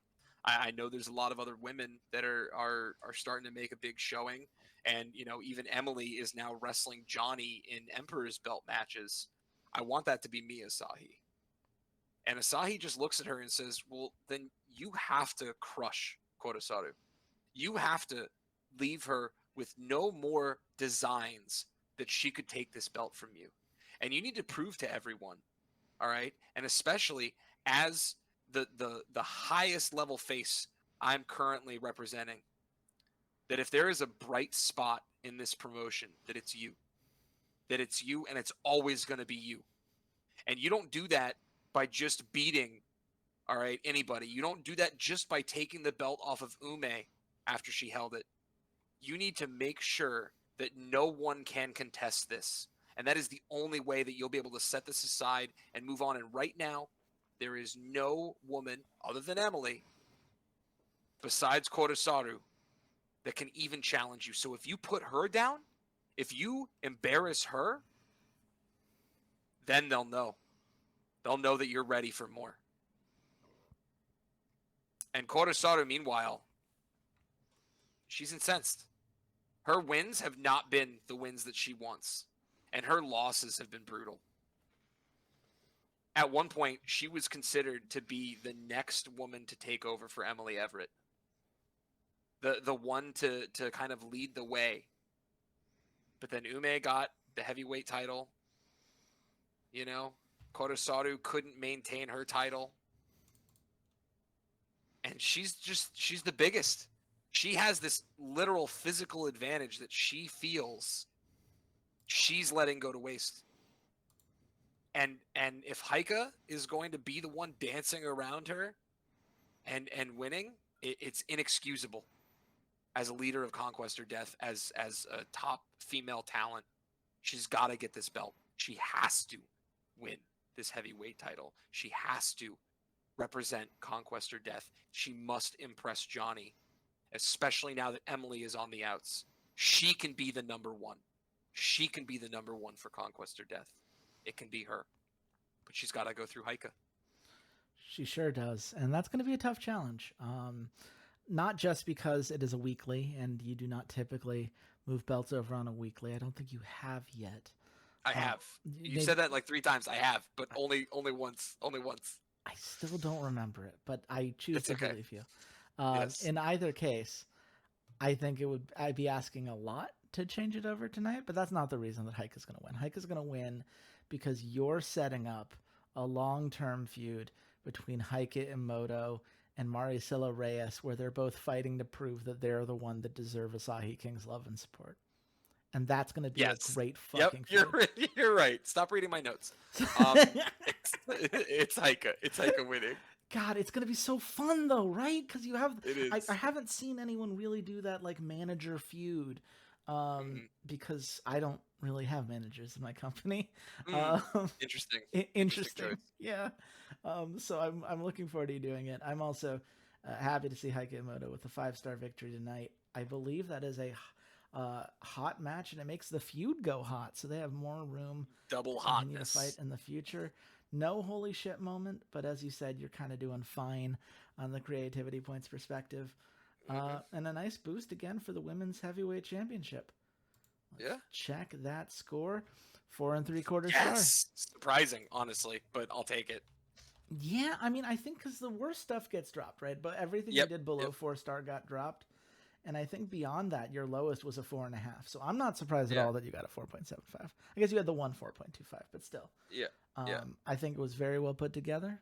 I think the game was rude. Had they known the actual things that you said during that Best Company brag, or sorry, that Johnny Hangtime said, I think they would have given you 5 stars. But I agree. Low rolls happen. And we will see what that means, because there's one more card left tonight. And it is Magically Enhanced Wrestling. It is an episode of Wild Magic. We just got a 6-star pay-per-view, the first that has ever happened in the history of this competition.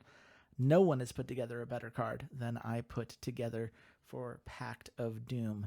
And I'm ready to build on that. I've got some real narrative pushes here, a couple returns to the ring that I'm very happy to highlight. And I'm very excited for the opening announcement here. So without further ado, let's jump in to Wild Magic presented by Magically Enhanced Wrestling. Because this episode starts, Xander, with Arsenico in the ring, celebrating independence being named as the greatest faction in wrestling, as proof of how he and his followers have been able to rebuke the old, corrupt system to create something new and exciting that everyone can get behind. And a success like that deserves something special. And he is introducing a new intergender singles belt called the Arcane Artificer Championship, who will be in charge of technological affairs, particularly weaponry, within this world that has been built in these warring factions. And Arsenico says, look, it's going to be a tournament at the end of the month. It's going to be an intergender singles tournament. We will rank people. If you're already a title holder, you're not eligible, but everyone else, you've got a shot if you can prove it between now and the end of this month. And look, if two competitors want to join independence between now and when the tournament kicks off, there may be some advantages. And it is at that point that Fishbone's music kicks in. And Fishbone's like, look, I'm sure you didn't mean to imply what you just said. You, of course, being someone who's so against corruption, would never allow like priority treatment for independence members in this new honorable system that you've built, right? And Arsenico kind of has to sweat a little bit. He's like, no, of course not. I definitely wasn't 100% planning to do that. Fishbone goes, look, you, I'm sure, as the honorable leader of independence that you claim to be, are going to commit to a ranking system based on internal power rankings and make sure that it's only people who deserve to be highlighted. And Arsenico, kind of gritting his teeth, is like, yeah, of course, but, you know, you'd have to sit out as well, of course. It'd hardly be fair for a faction leader, let alone his former Sorcerer Supreme, to compete for a new title meant to highlight rising talents, right? And Fishbone gets up towards Arsenico, and you see Fishbone and Monty Hendricks, who isn't pictured here, but 100% would be here, kind of get in the way, blocking him as if expecting him to attack. And Fishbone extends a hand and agrees. Fishbone is getting the win of this promo ambush here, but the stakes, to be very clear, there will be a tournament at the end of this month before the pay-per-view. It will be a 32-person singles competition. No current title holders, no current faction leaders. Those are the two rules eliminating it. Other than that, be one of the top 32 and you get your shot. What do you think of both the segment and the new belt, Xander? I love it. I love the announcement of the tournament. I love the new belt. You know, it's all good stuff. Yeah. Don't worry about the text. You obviously heard. And Fishbone. Yeah. No, and I was just going to say, and Fishbone. Big Fishbone fan. Yeah.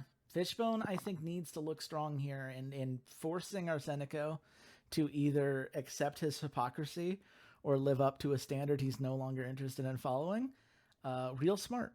Because Arsenico still has enough heels and enough faces, I should say, in independence. He could not get away with that. Not yet, at least. But we move on to a fatal four-way tables match between Ruby Wolfform, Kai Hong Ki, Denise Weston, and Hana Rukawa. And look, Ruby Wolfform has made it very clear she doesn't need a faction to succeed in this company. She is adamant on that.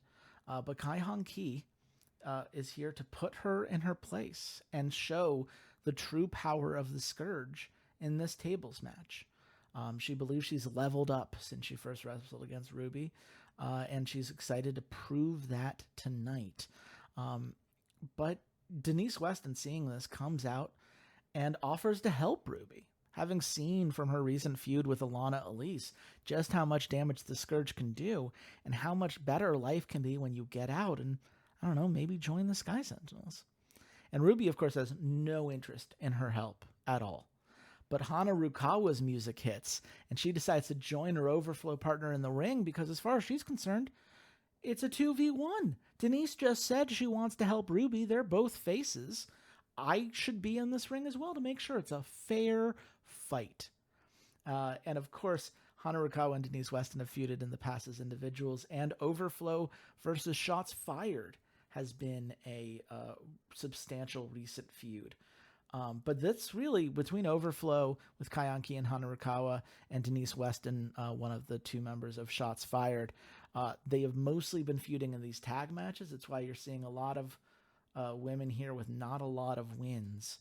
But who do you think is getting the nod here? Man, this is rough. I think Ruby's lost quite a bit recently. I'd like to see her get the win. Yeah, but I'm rooting for Ruby, I so get you. Yeah. chill. Ruby's fun. Kai Hong K is also someone that could use a pretty significant dub. Denise Weston is in danger of no longer being a main eventer. Oof. Does that matter to you, though, is the question. I think it might. Okay, so looking at this again, I really think it's going to be Denise Weston. I think it's going to be Denise Weston. Yeah, I think it's going to be Denise Weston as the final answer. So here's the thing, man. You know that I'm doing this for narrative above everything else. You and I have both made that commitment because we can min-max without having to resort to purely picking for stats. And at the end of the day, Ruby Wolfworm's stubbornness is going to lose her this match to Kai Hong Ki. Because Kai Hong and Hana Rukawa, they're a team. They're very happy to each work together to beat up on Ruby and Denise. But Ruby's not accepting help. She says she doesn't need it. She doesn't want Denise Weston to save her just because Denise Weston likes saving people and believes that she has a right to do so. And as a result, Kai Hong Ki's going to get the edge in this match. It is a match type decrease, which is unfortunate. So only 3 3/4 stars. I imagine that will be dropped. But at least it gets the Hana Rukawa Denise Weston feud hot. And Kai Hong Ki gets a little bit of love. How do you feel now that you've heard my narrative explanation? No, yeah, it makes sense, and I like Kai Hong Ki. I literally, like I said, I was about to root for her until I saw that I got thrown by the stats and by Ruby Wolfform not being the winner. But that was who I was gonna root for initially. I get you. Yeah. Yeah. But we do move on to a surprise return.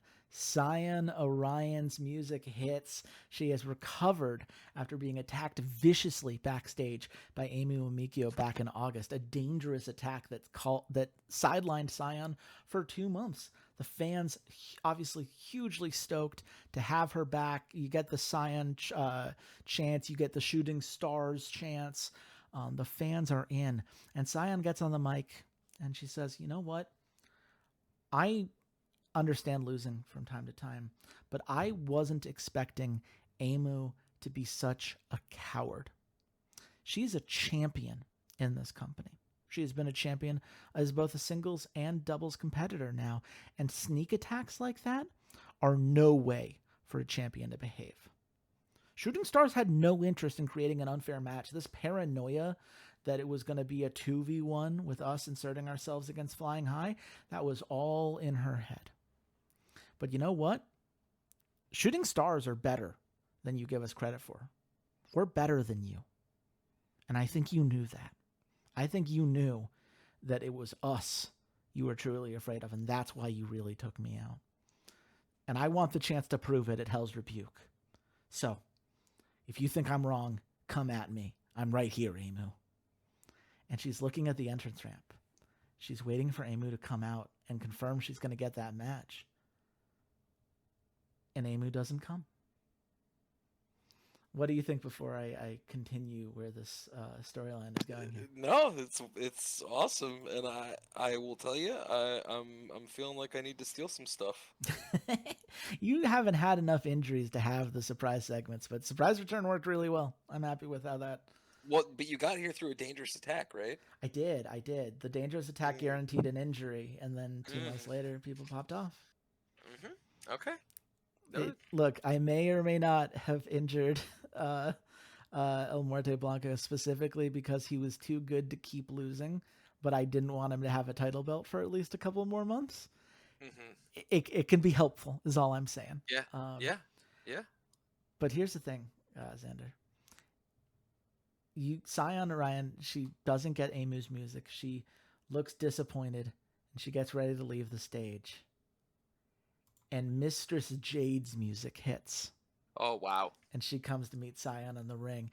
And Mr. Jade points out that she and Sion Orion have been feuding since Magically Enhanced Wrestling first began in January. I beat you on 3 different shows between January and May. We faced off as part of our tag teams, right? When Mrs. Jade was part of the Jade Empire with a wrestler, Kaio Jade, that we don't have to talk about anymore because she's not there. Crazy how that happened. Kaio Jade. Yeah, but neither of them could beat Rude Awakening as a duo at the time. And so, Sion's just like, oh, well, I won that 10-woman elimination match at Life or Death. And so I thought that was over. I'm moved on. And Mr. Stitt says, no. We haven't had a single 1v1 match, Sion. You think that you're the final boss of superstardom, but I am a queen. I embrace the darkness, and I am here to make you regret ever thinking that you were done with me. And so Mrs. Jade is here, ready to wrestle, ready to prove herself against Sion Orion. Who do you think's winning the match? This is tough. Because I really would love to see Sion Orion win on the comeback, but I think it's going to be Mistress Jade winning. Mr. Jade is winning this match. And I'll take the good psychology bonus in the 4.5 stars. No holy shit moment. That's fine. I'll live with it. 4 3/4 stars. 4 3/4 stars. Thank you. But there is a very important detail. When this match ends, Mr. Jade says, well, I did it. You said, Sion, right? This is over now, right? You can go on, and I'll go win the Arcane Artificer tournament, and you can go do whatever little tag thing you have going on. Have fun. And Sion is furious and unable to handle her bruised ego in this moment. Says, I'll see you there, Mistress Jade. I will be there in the Arcane Artificer tournament, and I will take you down. And Malachite Bronson, her tag partner in Shooting Stars, just looks confused and disappointed because they're supposed to be focusing on a tag title, right? That's why Sion came out in the ring, but she loses this match, and her pride in being the final boss, of being someone that should be good enough to beat Mistress Jade, has now put all of that into jeopardy. That's tough. That is tough. Yeah. Might lead to some tension between the tag members. Who knows? We'll see if they can figure it back out. But for now, I feel like but... I might. I do have 14 pages of notes. Anyway, I have a return attack segment for you. Grim Oxley has recovered from a torn hamstring and wants to get in on this trend that the Southern Centuries have made called beating up independence wrestlers. Look, the faction feud may be over, but Grim Oxley started a headhunting feud when Technoboy first arrived, and business is just not over, right? He's been injured, so he hasn't been able to follow up on this, but he is absolutely ready to kick Technoboy's ass. And Technoboy, he had come to the ring, right? Not expecting that Grim Oxley's music was going to hit and he was just going to attack him in the middle of the ring. He just felt like he had some big plans that he was excited to share with people. And it looks like Grim Oxley is demanding a match. But before everything can get set, he lifts Technoboy up, throws him out of the ring, and his back hits the metal stairs leading up to the ring. And it is causing him severe pain. Before I continue, how do you feel about this segment? I love it. I mean, return attacks are great. They're good. They're good stuff. I'm glad Grim Oxley is back. Mm-hmm. And him taking it out on Techno Boy, which should bode for a solid feud and a headhunting feud at that. Yes. It will be very interesting to see how that goes, especially since the factions are in a very different place than when I started that feud. But here's the thing. It is clear after that attack, Techno Boy is in no position to fight.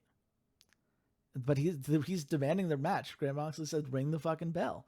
The ref's like, well, no, he's not here. He's not capable of wrestling. I'm not going to pull on this charade. And as Grimm is arguing with the ref, Vinny Stack's music hits. And he offers to wrestle Grimm Oxley on Techno Boy's behalf.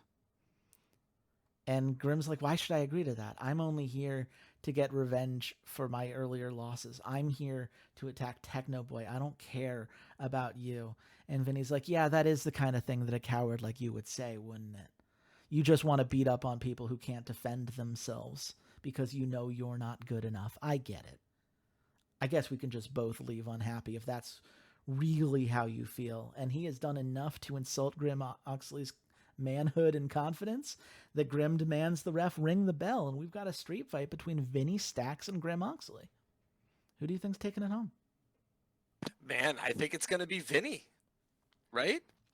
Or no, maybe. Oh man, this is tough.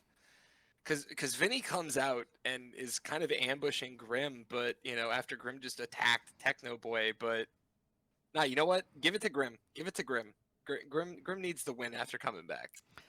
Man, you had it. You had it. You doubted yourself. Damn. Yeah, because Vinny's here defending Techno Boy's honor, and he comes out looking strong. If he fell to 2-13, who would ever take him seriously, right? Yeah, that's fair. But Grimm does need a win. I have noted it, and we will work on the hardest worker in the Indies. I'm glad that the match went hot, so we got a popularity boost, 4 3/4 star. Everybody ends up good. I got my first holy shit moment, and it starts a feud between Vinny and Grimm. Interesting. Did they have a recent feud that I hadn't let expire? Interesting. So it's still a 58, but it seems like I lost 14 points because they had a prior... I didn't realize they had a feud they were still recovering from. Well, whoops. I mean, whatever. I did it for narrative. It's still 58. It's fine. Everything's fine. But Vinny Stacks celebrating the win. Techno Boy lifts himself up to join him and goes to congratulate Vinny. And he says, it's fitting that Vinny came to my defense tonight as we've been able to forge a friendship during our time in independence. And we've decided to come together to bring this company a new threat in the tag division. It's time for a better tomorrow. And No Bullshit's music immediately hits. And they are furious. Vance Porter says, what the fuck are you doing? We're the tag team in Independence. When we got brought in by Arsenico, he promised us we were the tag representatives in Independence. What are you doing? And Techno Boy just looks at Vinny and they smile. And Techno Boy's just like, hey man, things change. We'll see you in the ring. And they walk off, Vinny triumphantly helping out his friend. And you see Hideo and Vance go backstage asking Arsenicos, what happened here? Why didn't you tell us that you were putting together a new tag? And Arsenico looks just as surprised as they are. So it may not have been his plan, but he will have to deal with it. Interesting. Yeah. Well, we will have to wait and see how that turns out. But we have a last man standing triple threat match between Prince Pretty Pink, Adrian Lorenzo, and El Rey Loco. And look, Prince Pretty Pink is energized after his loss to La Bestia del Infierno at Pact of Doom. La Bestia reminded him that a true leader commands from the front lines and with confidence, rather than letting fear guide their actions. It's what killed El Muerte Blanco, and Prince isn't going to let himself be that. Not when his faction's on the line.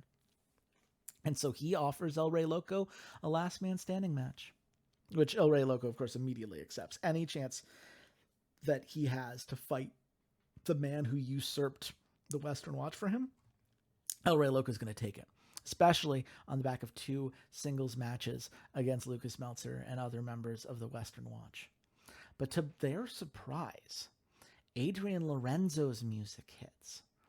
And Adrian reminds El Rey Loco that he never got the rematch that was promised to him after El Rey Loco and, funnily enough, Prince Pretty Pink teamed up against Adrian Lorenzo and Alpha Jackson at Wild Magic back in February. Adrian's like, I don't care that you're not on the same side anymore. You guys are what set me on that loss streak from which I only recovered when I dug myself back up with independence. And now that I have grown as much as I have, now that I have independence behind me, I'm ready to prove to you, El Rey Loco, that I am better than you, and I'm good enough to take both of you on. And Prince Pretty Pink, I'm sure you got excited to hear that our feud won Best Feud of the Year, but all I know is that you didn't deserve it then, and I'm going to prove you don't deserve it now. And that's the match. We got Prince Pretty Pink, Adrian Lorenzo, and El Rey Loco in a last man standing match. Who do you think I gave the win to? I think the win is going to Adrian Lorenzo.